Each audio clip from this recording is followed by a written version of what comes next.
students, I am Nila Pandey. Welcome you all in C classes. So students, in this class we are going to study about the active transport. और जो हमारा topic है वो क्या है? Transport across the cell membrane. ये हमने previous class में स्टार्ट किया था. प्रीवियस जो क्लास थी उसके अंदर हमने जो पैसिव ट्रांसपोर्ट होते हैं और जो फैसिलिटेटेड ट्रांसपोर्ट और you can say facilitated diffusion होता है अक्रॉस सेल मेम्ब्रेन और द बायो मेम्ब्रेन, उसको स्टडी किया था. अब हम पढ़ते हैं कि active transport through the cell membrane किस तरीके से होगा. So let's start today's class.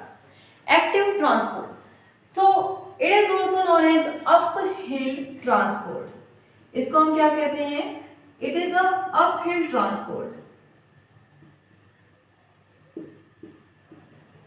अब इसी से आपको समझ जाएगा कि ये किस तरीके का ट्रांसपोर्ट है. लेट्स से आप क्या है किसी हिल के ऊपर क्लाइंब कर रहे हो, तो उस केस में क्या होता है?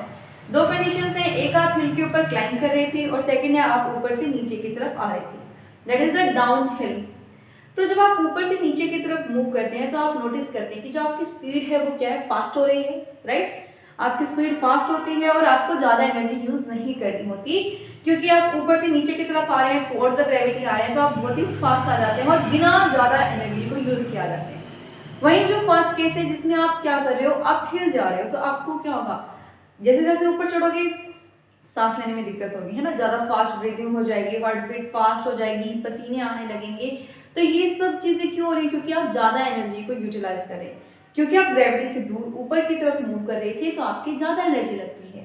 सो इन द सेम वे यहाँ कंसेप्ट यूज करो, अप हिल ट्रांसपोर्ट. तो ये क्या है? हमारा एक्टिव ट्रांसपोर्ट क्या है? एक अप हिल ट्रांसपोर्ट है. जब हम ऊपर की तरफ मूव करते हैं किसी हिल पे तो हमारी क्या होती है? एनर्जी यूज होती है. What do we do? हमारी एनर्जी यूज हो रही है ना, ज्यादा एनर्जी यूज होती है जब आप ऊपर की तरफ मूव करते हैं. So it is a type of transport across the cell membrane which utilises energy. ये क्या करेगा? हमारा एनर्जी को यूटिलाइज करेगा. ये जो एनर्जी होगी it may be utilised in the form of ATP or by or because of the ion concentration gradient. ठीक है, जो आयंस की कंसंट्रेशन ग्रेडियंट होती है उसकी वजह से जो एनर्जी क्रिएट होगी वो, या फिर जो एनर्जी होगी हमारी इन दी फॉर्म ऑफ एटीपी, उसको ये क्या करते हैं? यूज करते हैं. इस टाइप के ट्रांसपोर्ट को हम अपहिल ट्रांसपोर्ट बोलेंगे, यानी कि जो मॉलिक्यूल्स हैं वो अपने कंसंट्रेशन ग्रेडियंट के अगेंस्ट जा रहे हैं. ठीक है, अपहिल का मतलब क्या है? जो अमाउंट है या जो भी चीज हमें ट्रांसफर करनी है उसकी अमाउंट क्या है? यहाँ पे हाई है. ठीक है, उस चीज की अमाउंट क्या है? यहाँ पे हाई है और यहाँ उसकी अमाउंट क्या थी? लो. सो अब जो चीज ट्रांसफर करनी है, लेट्स से मुझे सोडियम का ट्रांसफर करना था. सोडियम क्या है? अपनी लो कंसंट्रेशन उसकी जहाँ थी. ठीक है, जो हमारे प्लाज्मा मेम्ब्रेन है वहां से किधर जा रहा है? जहां ऑलरेडी काफी सारे जो सोडियम के मॉलिक्यूल्स थे वो क्या थे? मेरे प्रेजेंट. सो ये कम यहाँ था. नॉर्मली हम क्या कहते हैं कि अलोंग कंसंट्रेशन ग्रेडियंट, मतलब कि जहां कंसंट्रेशन ज्यादा है वहां से जहां पर उसकी कंसंट्रेशन कम होती है उधर की तरफ चीजें मूव करती हैं. लेकिन जब आप इसको क्या करोगे? फोर्सफुली मूव करोगे, वहां पे ऑलरेडी तीन है, यहाँ पे ये अकेला था, इसको आप उधर दे रहे हो, वो क्या करेंगे? रेजिस्ट करेंगे कि नहीं? बताओ. बट हम क्या करें? इसको फोर्सफुली एनर्जी दे करके उधर भेज रहे हैं. ठीक है, सो इस टाइप के ट्रांसपोर्ट को हम क्या कहते हैं? एक्टिव ट्रांसपोर्ट बोलेंगे. अब ये जो ट्रांसपोर्ट होता है ये हमारा यूटिलाइज कहाँ होता है? तो देखो, जो हमारी इंटेस्टाइन है, हम कुछ एक एग्जाम्पल्स ले लेते हैं. Let's say our small intestine. तो हमारी स्मॉल इंटेस्टाइन के अंदर जो एक्टिव ट्रांसपोर्ट है इसका डुअल पर्पस हो जाता है. ठीक है, काइल, जो हमारी इंटेस्टाइन के अंदर फूड होगा उसको हम काइल बोलेंगे. तो इस फूड के अंदर जो आयंस होते हैं, ठीक है, जो हमने फूड खाया, जो हमारा काइल है, जो कि वहां जाते जाते थोड़ा थोड़ा डाइजेस्ट होते हुए जब वो पहुंचते हैं इंटेस्टाइन में, तो अब ये जो काइल था हमारा, इसके अंदर जो आयंस होंगे वो क्या करेंगे? जो ये हमारी इंटेस्टाइनल मेम्ब्रेन है, ठीक है, इंटेस्टाइन की मेम्ब्रेन होगी, इसको क्रॉस करके क्या करते हैं? जो हमारा ब्लड है वहां जाएंगे, एब्जॉर्ब हो जाएंगे. तो इनका जो एब्जॉर्प्शन है वो कैसे होता है? By utilising energy. ठीक है। जब ये उधर मूव करते हैं तो फिर उसके बाद क्या होगा, ऑस्मोसिस होती है, as a result of which जो वाटर होता है वो क्या होता है, यहाँ से यहाँ मूव करता है। तो डुअल पर्पस हुआ, एक काम तो इसने क्या किया कि आयन का एब्जॉर्प्शन करवा रहे हैं, और इनडायरेक्टली क्या हुआ, जो वाटर है वो भी क्या है हमारा एब्जॉर्ब हो जा रहा है by the help of this process. तो इस तरीके से इसने क्या किया यहाँ पर हमारी हेल्प की, ठीक है। फिर जो हमारी नर्व सेल्स होती हैं, जो हमारी नर्व सेल्स होंगी उनके अंदर जो इम्पल्सेस होते हैं, ठीक है, जो सिग्नल होंगे उनको सेंड करने के टाइम पर भी क्या होता है, जो हमारा एक्टिव ट्रांसपोर्ट होता है वो काफी इंपॉर्टेंट रोल प्ले करता है, ठीक है। जब हमारी नर्व सेल रेस्टिंग स्टेट पे होती है, उसका जो रेस्टिंग पोटेंशियल होता है उसको क्रिएट करने में भी क्या करेगा, इंपॉर्टेंट रोल प्ले करेगा। तो ये हमने एक दो इसके एग्जांपल किए कि भाई ये हमारी लाइफ में कहाँ इंपॉर्टेंट रोल प्ले कर रहे हैं। अब इसमें आ जाते हैं आपके दो पंप्स, ठीक है। इसमें हमारे दो पंप्स आते हैं, first is sodium and potassium pump. First is sodium and potassium pump, second आ जाता है हमारा कैल्शियम पंप, ठीक है। सेकेंड हमारा एग्जांपल है कैल्शियम पंप का। अब इन दोनों पंप्स को समझने से पहले हम समझते हैं कि एक्टिव ट्रांसपोर्ट के अंदर हमने जो कहा कि एनर्जी यूज कर रहा है वो एनर्जी एक्चुअल में यूज कैसे होती है और उस मेम्ब्रेन के अंदर एट दैट टाइम क्या हो रहा होता है, ठीक है। तो अब हम पढ़ेंगे कि किस तरीके से, इन दोनों को करने से पहले हम पढ़ते हैं कि किस तरीके से जो हमारा एनर्जी है वो यूटिलाइज हुआ और जो हमारा मॉलिक्यूल था वो अक्रॉस द मेम्ब्रेन ट्रांसफर हो रहा है। तो पहले उसको पढ़ लेते हैं। अब देखो, let's say this is our cell membrane, ठीक है। सेल मेम्ब्रेन के अंदर कुछ एक जो कैरियर प्रोटीन्स होते हैं उनके अंदर क्या होती हैं, सबस्ट्रेट बाइंडिंग साइट्स क्या होती हैं, प्रेजेंट होती हैं। They contain a substrate binding site, ठीक है। So this is the binding site of the substrate. यहाँ पे सबस्ट्रेट क्या होगा, वो चीज जो कि ट्रांसफर हो रही है, ठीक है, वो है ये हमारा। Let's say this is my substrate, जिस चीज को मुझे क्या करना था, यहाँ पे ट्रांसफर करना था, ये वो चीज हो गई, ठीक है, ये वो चीज हो गई जिसको ट्रांसफर होना था। अब ये बाइंडिंग साइट थी जहाँ पे कि ये बाइंड होना था, लेकिन फिलहाल ये बाइंडिंग साइट क्या है, surface of the plasma membrane भी नहीं है, ये क्या है, थोड़े डिस्टेंस पे है, ठीक है। अब इसके साथ साथ यहाँ पे क्या होती है, इसके ऊपर होती है एटीपी बाइंडिंग साइट। यहाँ पे क्या होता है, ATP binding site. ATP binding site है मतलब कि जो एटीपी मॉलिक्यूल होंगे they will come here and bind at this side. So अब क्या होगा, जो ये हमारा एटीपी मॉलिक्यूल था it will come and bind at this side. इतना क्लियर हुआ, एक एटीपी बाइंडिंग साइट है जो ये हमारा कैरियर प्रोटीन है इसके ऊपर, यहाँ पे हमारा सबस्ट्रेट बाइंडिंग साइट है, ठीक है, जहां पर जो मेरा सबस्ट्रेट है वो आकर के बाइंड करेगा and this is the substrate, और ये मेरी क्या है, प्लाज्मा मेम्ब्रेन। जब ये एटीपी मॉलिक्यूल यहाँ आकर के बाइंड कर जाएगा, what will happen, ATP will convert into ADP, ATP से एडीपी बना, इसने एनर्जी यूज की। अब ये जो सबस्ट्रेट बाइंडिंग साइट है वो क्या होगी, मूव करके आ जाएगी टू दी सरफेस। कहाँ आ गई वो, सरफेस के ऊपर। तो अब इसको हम फिर से अगेन ड्रॉ करेंगे, this is our carrier protein. अब इसमें क्या हुआ, जो ये सबस्ट्रेट बाइंडिंग साइट थी वो क्या हो गई, सरफेस पे आ गई, ठीक है। Now this substrate can bind at this side, तो जो सबस्ट्रेट होगा वो मेरा क्या करेगा, इस साइड पर आकर के इसके साथ बाइंड होगा, ठीक है। जो सबस्ट्रेट है वो क्या हो गया, वो आ रहा है यहाँ पे बाइंड हो गया, ठीक है। तो यहाँ पे एक कॉम्प्लेक्स बन गया हमारा। After that what will happen, इस एंजाइम के अंदर और यू कैन से जो ये हमारा कैरियर प्रोटीन है इसके अंदर आएंगे चेंजेस, ठीक है। इसके अंदर क्या आएगा, इसके अंदर टेक प्लेस करेंगे हमारे कन्फॉर्मेशनल चेंजेस। कन्फॉर्मेशनल चेंजेस मतलब कि इसकी कन्फॉर्मेशन यानी कि इसकी जो पोजीशन है, इसकी जो शेप है, इसके अंदर चेंज आएगा। अब ये क्या होगा, इस तरीके से अपनी पोजीशन को रिवर्स करेगा, यानी कि ये बाहर वाला पार्ट अंदर और अंदर वाला पार्ट बाहर आ जाएगा, ठीक है। सो कन्फॉर्मेशनल चेंजेस हुआ इसके अंदर, और ये मॉलिक्यूल अब हमारा इस तरीके से क्या हो गया, फ्लिप फ्लॉप हो गया, ठीक है। अब ये क्या हो गया, इस तरीके से फ्लिप फ्लॉप हो गया। तो अब हम देखते हैं, अब this is our substrate that is to be transported, और ये हमारा प्रोटीन मॉलिक्यूल जो कि इसको ट्रांसफर कर रहा था। फिर इसके बाद यहाँ पे भी क्या होते हैं, चेंजेस आते हैं, और एज ए रिजल्ट जो ये बाइंडिंग साइट थी इसके अंदर चेंज आएंगे, और जो मेरा सबस्ट्रेट था वो क्या हो गया, अब यहाँ से सेपरेट आउट होकर के बाहर निकल गया। ठीक है, सबस्ट्रेट क्या हुआ, यहाँ आकर के बाहर निकल गया।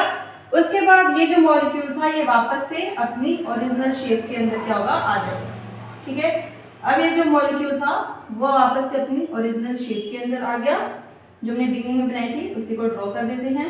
ठीक है, this is the ATP binding site. तो हमने क्या पढ़ा, in short we studied that the carrier proteins on the plasma membrane in which the active transport will take place contain a substrate binding site on its surface. Okay, second thing, what is there, it is an ATP binding site. So the ATP molecule will bind at this ATP binding site and gets converted into ATP and provide energy to this substrate binding site so that it comes on the surface of the cell membrane. After that, the substrate will bind this at this binding site, then conformational changes in that protein will take place, and the substrate is now on the inner side of the cell membrane. After that, this protein will change its shape at the substrate binding site. The substrate molecule is released inside the cell membrane, and the protein will regain its original shape and is available to restart the process again.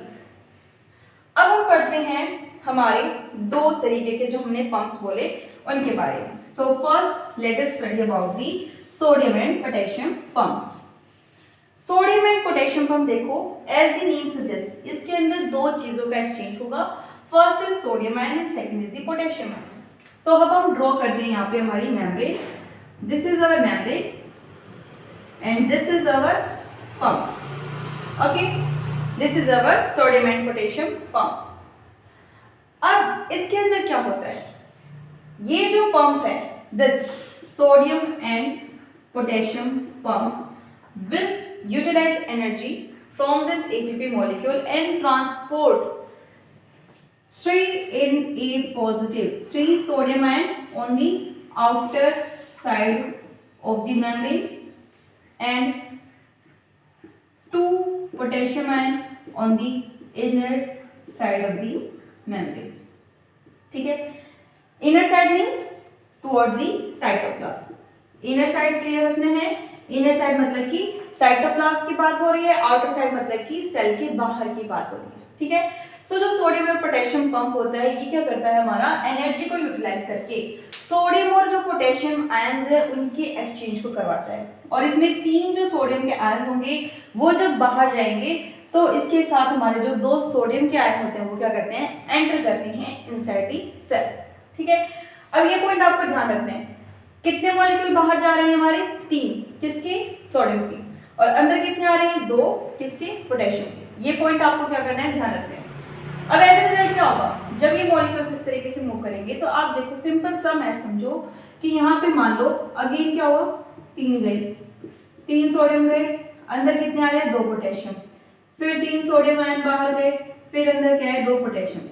एक एक number तो अंदर कम आ रहा है और एक एक number बाहर एक्स्ट्रा जा रहे हैं। सो एज ए रिजल्ट क्या होगा, जब इस तरीके से ये कॉन्टिन्यूसली पंप करेंगे एक टाइम ऐसा आएगा कि जो हमारी ये मेम्ब्रेन है इसके आउटर साइड पर जो पॉजिटिव चार्ज होगा वो क्या होगा, ज्यादा हो जाएगा, और अंदर क्या होता है, नेगेटिव चार्ज आ जाता है। ठीक है, बाहर तो पॉजिटिव चार्ज जनरेट हो जाता है और अंदर की तरफ क्या आ जाता है, हमारा नेगेटिव आ जाता है जब इस तरीके से ट्रांसपोर्ट अकर करेगा। अब ये हेल्पफुल कहाँ होता है, सो इस तरीके का जो आप मैकेनिज्म पढ़ेंगे, जब आप पढ़ेंगे नर्वस सिस्टम के बारे में, तो जो हमारी नर्व सेल्स होती हैं, ठीक है, जो हमारी नर्व सेल्स होती हैं उसके केस में जो सेल का रेस्टिंग पोटेंशियल होता है, ठीक है, जब जो हमारी नर्व सेल है वो क्या है, कोई भी जो सिग्नल है या इम्पल्स है उसको ट्रांसफर नहीं कर रही होती, तो एट दैट टाइम वो क्या होती है, अपने रेस्टिंग स्टेज में होती है। उस टाइम पर एक पोटेंशियल होता है, दैट मीन्स कि आउटर सरफेस पे पॉजिटिव चार्ज होगा और इनर साइड पे क्या होता है, नेगेटिव चार्ज होता है। तो उस टाइम पे इसने क्या किया, काफी इंपॉर्टेंट रोल प्ले किया है। तो आप इसका एग्जांपल क्या ले सकते हैं कि creating a resting potential in the nerve cells. Nerve cells के अंदर जो नेट रेस्टिंग पोटेंशियल है हमारा वो किस वजह से होता है, इस आयन पंप की वजह से। ठीक है, तो ये आपका क्या हो गया, इसमें एग्जांपल हो गया। सेकंड हम पढ़ते हैं calcium pump.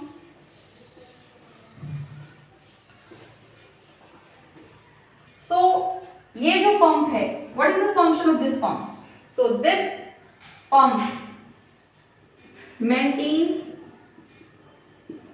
low level of calcium ion inside the cell। जो हमारी सेल होगी उसके अंदर जो कैल्शियम आयन का लेवल होगा, ठीक है, सेल के अंदर जो हमारा कैल्शियम आयन का लेवल है उसको लो रखने का काम किसका होता है, कैल्शियम पंप का। यानी कि क्या करेगा, सेल मेम्ब्रेन से क्या करता है, जो कैल्शियम आयन है उसको आउटसाइड क्या करेगा, पंप करेगा। So let's see this is our RBC, that is the red blood cell.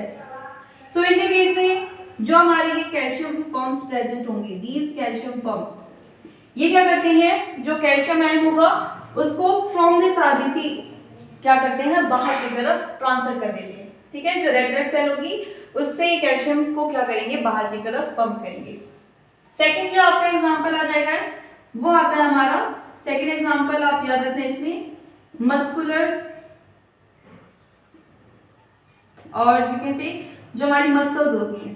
ठीक है, जो हमारी मसल्स होंगी, इन केस ऑफ मसल्स, जब आप मसल्स पढ़ेंगे, अगर आपने पढ़ लिया तो आपको पता होगा, and if you have not studied it yet, तो जब आप उसको पढ़ेंगे then you will study about that. जो मसल सेल्स होती हैं, ठीक है, उसकी जो मेम्ब्रेन होती है, जो प्लाज्मा मेम्ब्रेन होती है हमारी मसल सेल्स की, they are known as what, they are known as sarcolemma. ठीक है, उनको हम क्या कहते हैं, सर्कोलेमा बोलते हैं।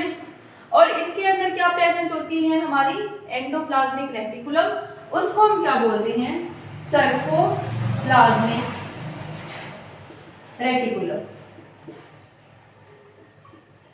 ठीक है, उसको हम क्या बोलते हैं, सर्कोप्लाज्मिक रेटिकुलम बोलते हैं। So let's say this is our muscle cell, ये हमारी एक मसल सेल है, मसल फाइबर है। इसके अंदर जो ये एसआर होंगे, ठीक है, सर्कोप्लाज्मिक रेटिकुलम होंगे, तो इनके सरफेस पे क्या होगा, इसकी जो मेम्ब्रेन है दैट इज द सर्कोलेमा, उसमें हमारा ये जो कैल्शियम आयन है, कैल्शियम आयन पंप प्रेजेंट है वो होगा, और ये इस यहाँ से क्या करता है, जो कैल्शियम आयन होंगे उसको इस सर्कोप्लाज्मिक रेटिकुलम के अंदर पंप कर देता है। अब जो ये सर्कोप्लाज्मिक रेटिकुलम है, it will act as the store house of this calcium ion. जब हमारी मसल्स कॉन्ट्रैक्ट होती हैं, ठीक है, तो जो हमारे नर्व सिग्नल्स होंगे जब वो रीच करते हैं इस मसल सेल के पास, तो एट दैट टाइम जो ये इसकी परमेबिलिटी होती है उसको वो क्या करते हैं, चेंज कर देते हैं। एज ए रिजल्ट जो कैल्शियम आयन है वो क्या होंगे, रिलीज होंगे from this sarcoplasmic reticulum into this cytoplasm of this cell, और उसके बाद एक कंप्लीट हमारा मैकेनिज्म होता है जिसके थ्रू जो हमारी मसल्स होती हैं वो क्या होती है, कॉन्ट्रैक्ट होती है। सो इन शॉर्ट आप याद रख सकते हो कि ये क्या करता है, हमारी हेल्प करता है मसल कॉन्ट्रैक्शन के अंदर। ठीक है, so this was all about the active transport. Hope you understood this topic very well. If you like this video, then hit the like button, and if you are new to my channel, then please subscribe to it. Thank you. Have a nice day.